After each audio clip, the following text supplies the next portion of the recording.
ஸ்ரீ அம்மன் ஐம்பொன் ஒர்க்ஸ் அம்மன் ஜோதிட ஆராய்ச்சி நிலையம் ஈரோடு. அன்பு உள்ளங்கள் அனைவருக்கும் இனிய வணக்கங்கள். நண்பர்களே, இப்போ நம்ம பார்த்துட்டு இருக்கிறது பார்த்திங்கன்னா இந்த பஞ்சலோகத்தில் செய்த ஜெம்ஸ்டோன் பதிச்சது தான் நம்ம பார்க்குறோம். இது ரெண்டுமே பார்த்திங்கன்னா ஜாதகத்தின் அடிப்படையில் தான் நம்ம செய்து கொடுக்குறோம். ராசியின் அடிப்படையில் நாங்கள் பெரும்பாலும் பார்க்குறதே இல்லை. ஏன்னா ராசிக்கும் லக்கணத்துக்கும் ராசிநாதனுக்கும் லக்கணாதிபதிக்கும் சில நேரங்களில் பகை வந்துடுது. அதனால் ராசியை மையமாக வச்சு ரத்தினங்கள் செய்கிறதில்ல. உதாரணத்துக்கு என்ன ராசி அப்படிங்கிறத வேணால் நான் சொல்கிறேன் உங்களுக்கு. அதாவது பார்த்திங்கன்னா ஒருத்தர் மகர லக்கணம்னு வைங்களேன். ஒருத்தர் மகர லக்கணத்தில் இருக்கிறாரு. அவருடைய ராசி மேச ராசியாக இருக்குது. சரிங்களா? இப்போது மேச ராசி அப்படிங்கிறது செவ்வாயினுடைய ராசி இல்லைங்களா? மகரம் அப்படிங்கிறது சனியினுடைய ராசி. அப்போது லக்னாதிபதி தான் எப்பவுமே முக்கியத்துவம் நம்ம கொடுக்கணும். அந்த வகையில் பார்த்திங்கன்னா இப்போ பெரும்பாலும் என்ன பண்ணுறாங்கன்னா, ஒரு ராசிகள் போடுறாங்க அப்படின்னா உடனே ஏதாவது ஒரு நகைக்கடையிலையோ எங்கேயாவது பார்த்திங்கன்னா எப்படி கேட்குறாங்கன்னா, சார் நான் மேச ராசி, நான் என்ன கல்லில் போடணும் அப்படின்னு. உடனே என்ன சொல்கிறாங்க, நீங்கள் மேச ராசியா, நீங்கள் பவளம் போட்டுக்குங்க அப்படி சொல்லுவாங்க. ஆனால் அவருடைய லக்கணம் வருங்க மகர் லக்கணம். அப்படின்னா மகர் லக்கணத்துக்கு பாதகாதிபதியாகவே வர ஒரு செவ்வாய் தான். அப்போது அந்த செவ்வாய்க்குரிய ரத்தினம் அணிவதனால அந்த ஜாதகர் நிறைய துன்பங்கள் அனுபவிப்பார். அப்புறம் என்ன சொல்லுவாங்கன்னா, இந்த கல் போட்டதுதான் எனக்கு இந்த பிரச்சனையே வந்துச்சு அப்படிம்பாங்க. ஸோ நம்ம கல்லை தேர்ந்தெடுக்கும் போது எப்பவுமே உங்களுடைய முழு ஜாதகத்தையும் ஆராய்ந்து பார்க்கணும்.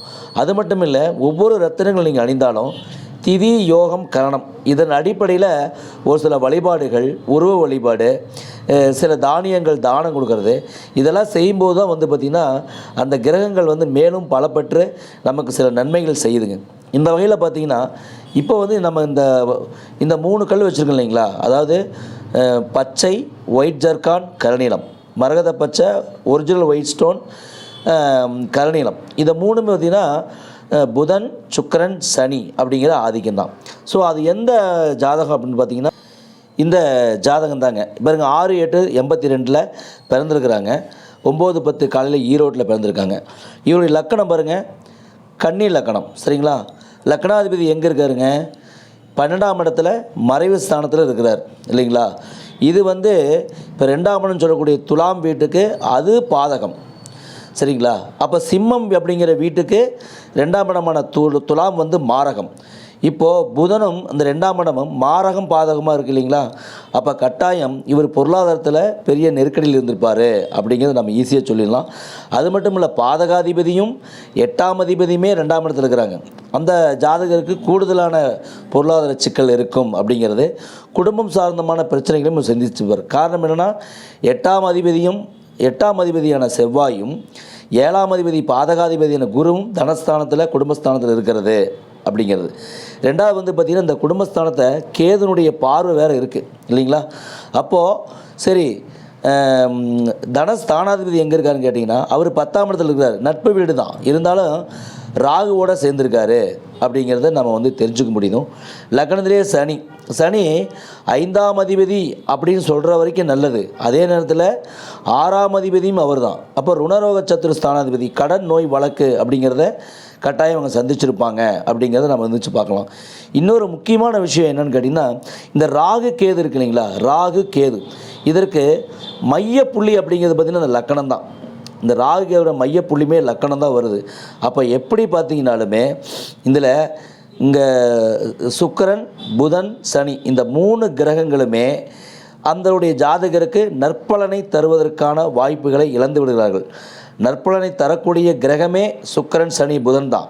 ஆனால் இந்த ராகு கேது அதுக்குள்ளேயே அடைபட்டிருக்கிறதுனால அவங்களால அதை மீறி ஒரு நற்பலன் கிடைக்கல அப்படிங்கிறது தான் உண்மை. சரிங்களா? சரி, அடுத்தது இன்னொரு ரத்தினம் தான் பார்த்திங்கன்னா இது கடக லக்கணம், லக்னாதிபதியே நீசம் இல்லைங்களா?